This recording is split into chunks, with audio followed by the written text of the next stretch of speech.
일본 동경 증시는 오늘 춘분절로 휴장입니다. 그래서 일본 증시는 오늘 개장 상황이 없고요. 외환 시장도 오늘은 홍콩 쪽, 싱가포르 쪽에서 거래가 되는데 거래가 좀 뜸한 편입니다. 유로화는 소폭이지만 약세고 엔화는 소폭이지만 강세. 95엔대 걸려 있고요. 유로화는 1.2868달러 이렇게 나오고 있습니다. 자, 그러면 이제 시종일관 출발 전략을 가봐야 될 텐데요. NH농협증권 여의도 프라임 지점 이현준 과장님. 사실 개장 상황 막 하는 것보다 이 핵심 내용을 이야기하시려고 기다리신 거 아니겠습니까? 예, 맞습니다. 이현준 과장님의 그 시장 뷰 어떻게 볼까요, 우리? 네, 맞습니다. 사실 개장 상황 방송할 때마다 솔직히 되게 어렵습니다. 일단은 지난주에 이어서 지금 미국 증시에 대한 말씀을 좀 더 드려야 될 것 같습니다. 계속해서 미국 증시에 대한 관심이 점증이 되고 신고가 경신에 대한 어떤 고점 논란, 버블 논란이 계속되면서 제가 지난주에 이제 버블이라고 보기에는 아직 이르다. 지금 상황은 이제 유동성 효과라기보다는 명목이익이 최대치이기 때문에 지금 그 부분에 따라서 증시도 결과적으로는 명목적인 주가지수가 계속해서 올라갈 수 있는 상황이라고 제가 말씀을 드렸는데요.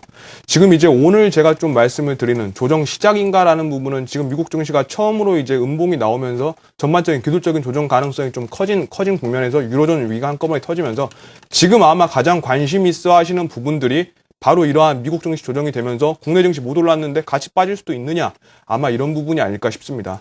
지금 그런 관점에서 지금 전반적인 상황에 대해서 다시 한번 말씀을 드릴 텐데, 마침 제가 방송한 다음 날에 중국 경제금융연구소의 그 전병서 소장님이라고 굉장히 유명하신 분인데, 제가 방송 다음 날에 저랑 좀 비슷한 논지에 글을 내렸어요. 그분이 저보다 제 걸 보고 있다는 게 아니라 그분이 저보다 훨씬 훌륭하신 분이기 때문에 비슷한 이제 좀 취지라고 좀 보시면 될 것 같고요. 그분의 일단 얘기를 좀 말씀을 드리면서 좀 한번 설명을 드리겠습니다. 아, 인용에 대한 그 출처를 명확히 밝히시는군요. 아유, 그래야죠. 알겠습니다. 예. 들어보죠. 일단은 통화량, 지금 제가 일단 그림을 하나 준비를 했는데요. 이 그림 보시면서 이 부분은 이제 전병선님의 칼럼에서 이제 말씀을 드리는 건데, 통화 증가량 대비 미국 주가 지수입니다. 이 파란색 선으로 보시는 게 이제 통화 증가량이고, 그 다음에 주가 지수인데, 역사적으로 보게 되시면은 통화 증가량보다 항상 주가 지수가 좀 위에 있었어요. 이 유동성 효과라는 거는 이렇게 돈이 풀리면은 그 이상으로 기업 이익이 좀 더 올라가는 경우가 대부분입니다.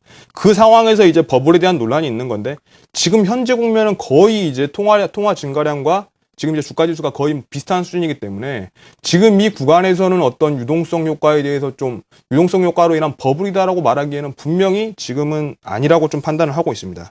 그리고 이제 또 두 번째 그림을 제가 또 준비를 했는데요. 마찬가지로 또 계속해서 지금 보여드리는 세 개의 그림은 지금 칼럼에서 나온 내용이고요. GDP 대비 기업 이익 비중 추입니다. 지금 이 그림은 이제 미국의 실업률과 노동 참가율 그림입니다. 미국의 실업률과 노동 참가율인데, 지금 이제 이 부분에 대해서 좀 반론의 여지가 많습니다. 지금 이제 실업률 같은 경우는 계속 떨어지는 추세인데, 실제적인 노동 참가율 같은 경우는 아직 높지 않단 말이죠. 그래서 실제 지금 미국 실업률이 떨어진 게 사실이 아니다라고, 지금 거짓된 거다, 과장된 거다라고 말씀하시는 분들이 있는데, 이걸 반대로 생각을 해보시면은 노동 참가율이 지금 낮기 때문에 그만큼 실질 실업률이 더 낮아질 수 있는 확률, 그만큼 또 고용자가 더 많아질 수 있는 확률이 더 높다는 측면에서 지금 이건 굉장히 제가 봤을 때는 긍정적인 이슈라고 판단을 하고 있습니다. 마지막으로 이제 미국 기업의 GDP 대비 기업이익 비중입니다. 지금 이 부분이 이제 지난번에 이제 명목이익이 사상 최대다, 미국 증시가. 그래서 추가적인 상승 여력이 있다고 말씀을 드렸는데, 지금 GDP 대비해서 미국 기업이익이 15.1%까지 상승을 하면서 마찬가지로 사상 최대의 기업이익이 지금 계속해서 이어지고 있다는 측면을 지금 그림으로 확인하실 수가 있습니다. 그렇기 때문에 지금 미국 증시의 신고가 경신에 대해서 이게 부담이 된다, 이게 버블이다, 이런 부분에 대해서는 명확히 아니다라고 제가 말씀을 드릴 수 있고요. 다만 지금 이게 여태까지 쉬지 않고 올라갔기 때문에 충분히 기술적 조정이 가능하다는 부분에서 그 기술적 조정 구간에서는 충분히 좀 추가적인 매수를 해볼 수 있지 않느냐, 좀 이런 판단을 하고 있습니다. 결국은 이제 또 다시 이제 저희 코스피 시장으로 좀 돌아오게 되면은요. 그러면 지금 이러한 상황에서 코스피 시장에서 뭘 사야 될 것인가에 대해서 고민이 가장 또 크실 것 같습니다.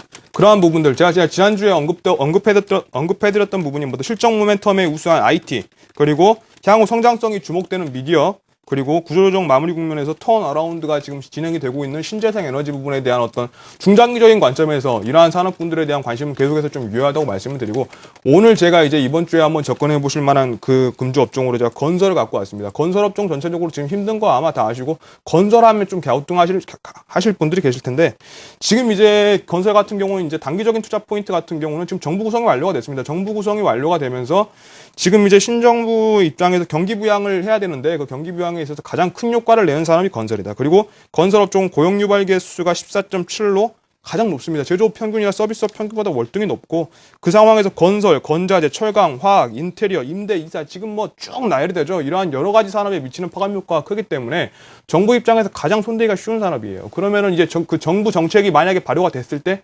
얼마나 영향을 미치냐. 실제 시장이 지금 뭐 계속해서 이명박 정부 때부터 그 건설 했는데 얼마나 올라갔느냐라고 말씀하시는 분들이 있을 수가 있는데 그때적으로 구조적으로 좀 다른 부분이 바로 PRR.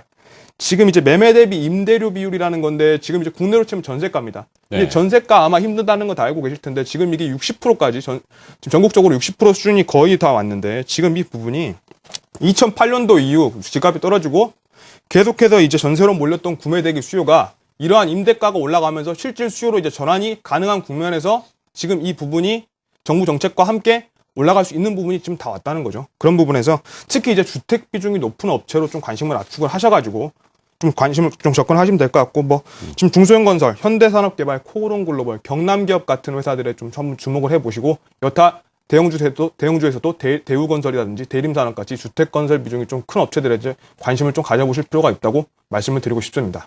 네. 자, 내용을 좀 요약해 보면은 일단 경기가 회복되는 것이 선진국 쪽에서 지표로 나타나고 있고 뭐 주택 지표는 미국 시장도 그렇고 물론 그것이 양적 완화가 됐건 어떤 이유가 됐건 지표가 살아나는 건 사실이니까 예. 우리나라 쪽도 아마 시차를 둘 수 있지만 좀 이렇게 옮겨올 수 있다. 이 논조인가요?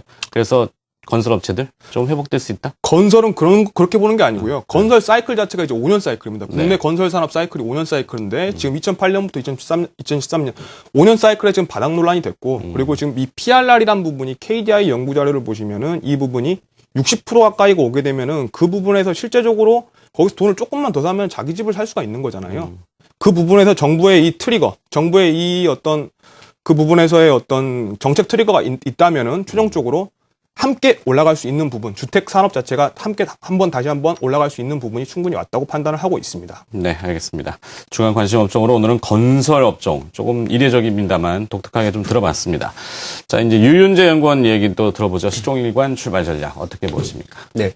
일단 뭐 중소형주 쪽 이제 살펴보겠는데요. 뭐 계속적인 뭐 코스닥의 강세 기대감 계속 커지고 있습니다. 뭐 많이 나왔던 분이지만 다시 한번 좀 정리해드리면은 이제 연초부터 이제 중소형주 또 뭐 코스닥이 강세를 보였던 이유는 역시 가장 큰 어떤 저변에는 일단 신정부가 일단 뭐 중소기업을 이제 육성하겠다 이런 기본적인 어떤 취지가 있는 것 같습니다. 그런 바탕 위에서 역시 양호한 수급, 뭐 외국인이 계속 매수가 들어왔고요. 일전에 뭐 코스닥이라 하면 주로 이제 기관 쪽에서 많이 움직였는데 올해부터는 일단 외국인들이 좀 이제 매수가 들어오면서 뭐 강세를 이끌었다고 봐도 뭐 과언이 아니고요. 이 와중에 또 아까 말씀한 대로 뭐 연기금 쪽에 또 추가적인 매수가 좀 규모가 커질 것 같고요. 또 그 저변에 또 마찬가지로 양호한 이익 모멘텀에 대한 부분들이 좀 계속 받쳐주고 있기 때문에 크게 봐서 이 세 가지 정도가 중소형주 특히 이제 코스닥 쪽이 강세를 계속 이끌 거다 보고 있고 또 연말까지도 역시 기대감이 커지고 있습니다. 그래서 2009년부터 그 장기 박스권이라고 할 수 있는 450에서 550포인트 선의 어떤 그런 부분들이 550에서 650으로 다시 레벨업이 되는 게 아니라는 내용들이 점점 좀 신빙성이 커지고 있는데요.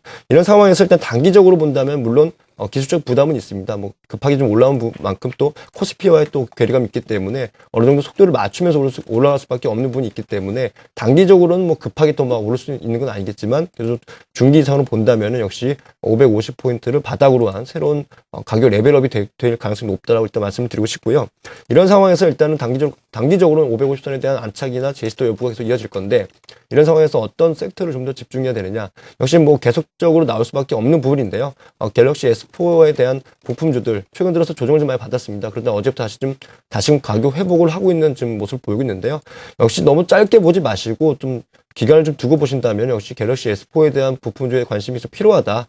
그 이유는 뭐 갤럭시 S3도 마찬가지지만 단기 조정 이후에는 결국에는 고점을 올리면서 최고의 가격을 올렸거든요. 또 특히 이제 최고의 이제 대항마를 할 수 있는 아이폰 같은 경우에도 3분기까지는 따로 이제 신제품이 출시될 가능성이 없기 때문에 일전에 출시량보다 훨씬 많은 최소 6,500만 대에서 많게는 1억 대까지 좀 예상되고 있기 때문에 실적이 확인된 이후에 올라갈 것이라는 레포트들이 많이 나오고 있지만 결국에는 실적을 본다면 좀 높아질 가능성이 매우 높다고 본다면 역시 부품주에 대한 부분을 지금 계속 비중을 확대하는 전략이 유효하지 않겠느냐 라는 점을 말씀드리고 싶고요. 두 번째로는 역시 그 원화 강세, 그 다음에 또, 최근 들어서 이제 그 엔달러 환율이 다시 96 정도에서 좀 약간 좀 완화되고 있는 모습 보이고 있는데요. 역시 그 완성차 부분과 뭐 결부시켜서 볼 수밖에 없는데, 부품주 같은 경우는 특히 환율에 대한 민감도가 사실 떨어지는데도 불구하고 같이 이제 묶여서, 완성차와 같이 묶여서 같이 좀 내려오는 상황이 있습니다. 뭐 그건 두 번째 치더라도 일단 완성차 부분이 많이 팔리면 당연히 부품주 쪽이 매출이 올라가는 게 당연한 건데, 일단 뭐 현대차를 예를 들자면은 지금 미국 쪽에서 자동차 시장이 8%가량 오른데 불구하고 현대차는 3%대뿐이 상승을 못했기 때문에 이거 둔화되는 게 아니냐, 일본 차에 밀리는 게 아니냐 볼 수 있는데, 미국에서는 그렇지만 지금 중국이나 브라질을 중심으로 해서 브릭스 국가에서 성장률은 더 커지고 있습니다. 그런 상황을 본다면은 부품주에 대한 단기 조정은 오히려 매수에 대한 기회라고 보시면 될 것 같고요. 그래서 일단 갤럭시 S4에 대한 부품주들, 그 다음에 자동차 부품주에 대한 관심이 좀 필요하다라고 좀 말씀을 드리고 싶고요. 이와 관련해서 관심 종목은 한 5종목 잡아봤습니다. 대덕, GDS, 이녹스, 옵트론텍을 아이텍 부품주로 잡아봤고요. 자동차 부품주로는 역시 뭐 코스닥에 두 종목이 있죠. 성화아이텍, 평화전공 이렇게 5종목을 관심 종목으로 선정해봤습니다.